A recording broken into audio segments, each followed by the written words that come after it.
In this video, I would like to share with you the 5 weight loss mistakes.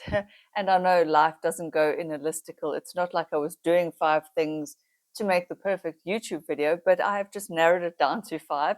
5 kind of weight loss mistakes or things that I was not doing that once I corrected them, I lost the weight. So recently, for those of you who have seen my video, you would know that recently I've lost 2.5 kgs. Well, it is now closer to 3 kilograms as of the making of this video. So overall, I've lost around 6 pounds in about 4 weeks. And what I was doing when I wasn't losing the weight, and I'll pop up on the screen right here a little video clip. You know, when you are a bit overweight, you don't take pictures, but I'll pop a video clip of when I was carrying that little muffin top. And I'm not saying there's anything wrong with a muffin top. I still loved myself. I felt good in my skin. It's not like I think there's anything better or worse about being a few kgs overweight or even many kgs overweight. This is not a judgment, but I do know that some of you are very interested in weight loss, fat loss actually, and you would like to know, what have I done recently that has helped me to lose the weight? So here it is. Number 1, the first thing, the most important thing, the thing that I often speak about is when I was 56, 55 kgs, I also stopped weighing myself. So I don't know exactly what I weighed. I wasn't tracking my food. And I know that's hypocritical because that is the advice I give you guys. And so when I decided to do my mini cut, which I'm still doing, and you can sort of see that there is more definition, you can see I've lost a bit. When I decided to do that, I thought, well, I cannot be hypocritical. I have to track my food. So I started tracking my food, and even to my surprise, me, who has done this before, who has competed in a bikini contest on stage, and I know better, even I was surprised when I started tracking my food, how portion sizes are so out of control these days, how a portion size that you think is reasonable should actually be that small. So tracking my food.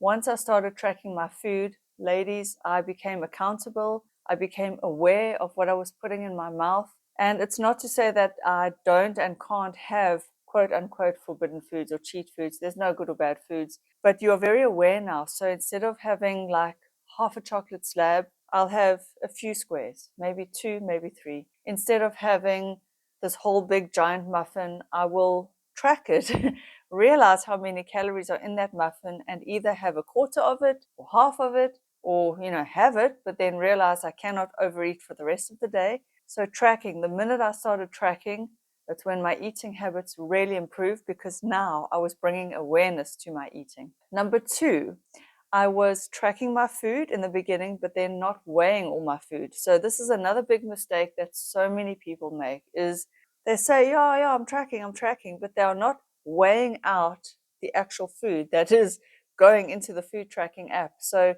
you might be thinking you're having a 200-gram steak or 100 grams of beef, but actually it's 150 or it's 80. You don't know. And I quickly realized that when I started to use my scale, my food scale in the kitchen every single day for every piece of food. And I know that that sounds a lot, and I understand the resistance. But guys, in the beginning, for the first week, I just tracked and kind of eyeballed the food, which is fine. I mean, you can say 1 egg, chicken breast, blah, blah, blah, and you get a rough idea, and it's better than nothing. But then I decided, you know what? I don't actually know what this chicken breast weighs. And so when I weighed it, I was shocked. So now that I'm weighing my food pretty religiously every day, I can track far more accurately, because there's a big difference between 100 grams of chicken breast and 150 grams of chicken breast in terms of the protein content and the calorie content. So you can't eyeball your food. You need to know the weight or the serving size of that food if you are serious about weight loss. And I'm not saying you need to be serious about weight loss. Weight loss is not the be all and the end all of life. But sometimes there are times in our lives when we want to lose weight, and I'm going through that journey now. I just wanted to see if I could do this, if I could lose a couple of kilograms in perimenopause.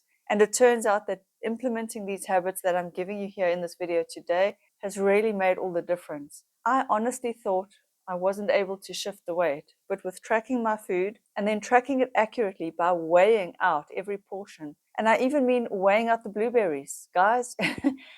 You cannot estimate 50 grams of blueberries or 100 grams. I get it wrong every time. You cannot estimate the weight of an apple or a potato. What I think is 100 grams of sweet potato could be 50 grams.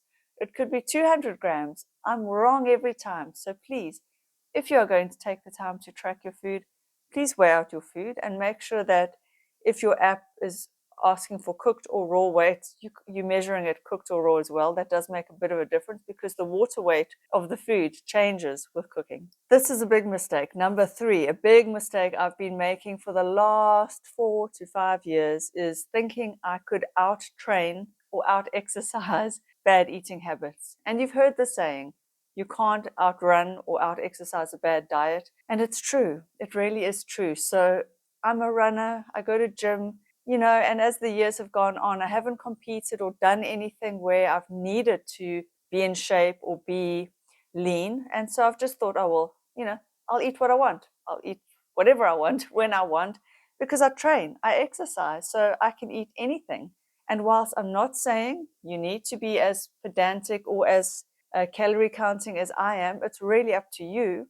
What I found that was, even with all the training and the running and the exercising, it doesn't give me a license to eat whatever I want if I also want to lose fat or maintain my body weight. And so now that I am tracking food and being consistent in the gym and not eating to replenish, how do I say this? Not eating what I want after a workout, thinking I've earned the right to a piece of cake or a milkshake just because I went for a run or just because I worked hard in the gym. Now I'm seeing the fat loss results. And so I'm not saying you cannot have a piece of cake, but you need to make sure that you're not rewarding yourself for your workout with food, especially high calorie, dense calorie foods, cakes, sweets, crisps, chips, all the foods we know, pizza, things that are maybe not beneficial to our weight loss goals. Again, nothing wrong with a piece of pizza, but think about it. A pizza is mainly carbs and fats. Cheese is a fat.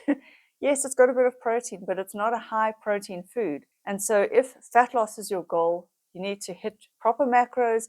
You need to stay in your calorie budget. That is always the main thing. And so you cannot just sort of eat randomly after you train just because you went for your workout. A workout, even a run that feels taxing and tiring, only burns about 300, 400 calories, depending on your weight, your height, your size. And so it's so much easier to eat those calories back. In fact, often we overeat those calories if we think, okay, well, I've burnt off a lot. I went for a nice long run, so I can just stuff my face all day long. It doesn't work like that. You cannot out-train a bad diet. Mistake number 4 I was making was very similar to number 3, and that was intuitive eating. I really believed recently that I had a handle on this, getting the balance right just by going into my feelings. What do I feel like eating? What does my gut, my emotions tell me to eat? And whilst there's nothing wrong with intuitive eating, I'm not knocking it, it wasn't serving me in my fat loss goals. I was sort of staying around 55, 56 kgs, bouncing down to 54, back up to 55. I mean, I wasn't even weighing myself, and I could just see that little extra muffin top, which, in all honesty, guys, it's gone. It is gone. It's nice and flat and tight now, and I've probably got another kg to go, so whatever, I don't know. But the point is, intuitive eating, whilst pleasant and nice and nothing wrong with it, wasn't helping me to get to where I wanted to be. I was just thinking, why can't I just get back to a waist and a size that I enjoyed being? And I'm not saying there's anything wrong with any size. If you love your body the way it is, curves and all, rock it, embrace it. I love all women. I think all women are beautiful. However, I personally wanted to get closer or more similar in shape and look to back when I was competing. I just wanted to see if I could do it now at 45, and I have. And so intuitive eating, when you just sort of, I think I feel like something sweet, feel like something savory. Believe me, I was making the wrong food choices. I very, very, very rarely felt like a grilled piece of chicken and some steamed vegetables and rice. I mean, let's face it, I was always feeling like pizza, like chocolate cake, which is my weakness, like carrot cake, like a donut, like I always felt like something sugary, chocolatey and sweet. Peanut butter is my weakness. And so I have learned, for me at least, that I cannot trust intuitive eating if I need to drop a little bit of fat. And again, there's no judgment. You are beautiful and amazing as you are, with or without the extra body fat. Body fat is just body fat. It doesn't say anything about who you are as a person. But ladies, if you want to lose weight, you have to take this seriously and do the things that work. And intuitive eating, I'm afraid, it's a slippery slope, because you may be in touch with your true hunger, but often we eat out of boredom, out of emotions, out of restlessness, out of anxiety. And whilst we think it's our intuition, it is not. It is all these emotions driving us to eat. So we need to eat to fuel our bodies and not to satisfy or release emotions. The last mistake, number 5, weight loss mistake number 5 that I've been making for years on and off, of course we all do this, is alcohol. I thought going out for a few drinks, having a weekend out drinking would do nothing, to affect my weight or weight loss, because I train 5 days a week. I run often enough. So what's a few drinks? And sure, that might be true. And maybe when I was younger, that was the case. But as I've gotten older, over 40 for sure, those few drinks on a weekend, yes, you can have a few drinks, but when you're drinking, your body is prioritizing getting rid of that toxin, and alcohol is a toxin for sure. So your body's not prioritizing metabolizing all the fats, the carbohydrates, the proteins that you've just eaten. It is prioritizing getting this toxin out. So that's number 1, that's the problem. And number 2, we all know our inhibitions go out the window, and when we come home from a night out, even if it's just a few drinks, or at least for me, I want to raid the cupboard, I want to raid the fridge and just eat anything and everything. I have no self-control around food after I've had a few drinks. And so for me, drinking is just not conducive to true weight loss or fat loss. Now, I'm not saying it's the end of the world, and maybe if you are younger, you can handle it, but your sleep goes out the window. It's just, it drops your electrolytes. It's not good. It also dehydrates you. And so your whole system is just thrown for a loop.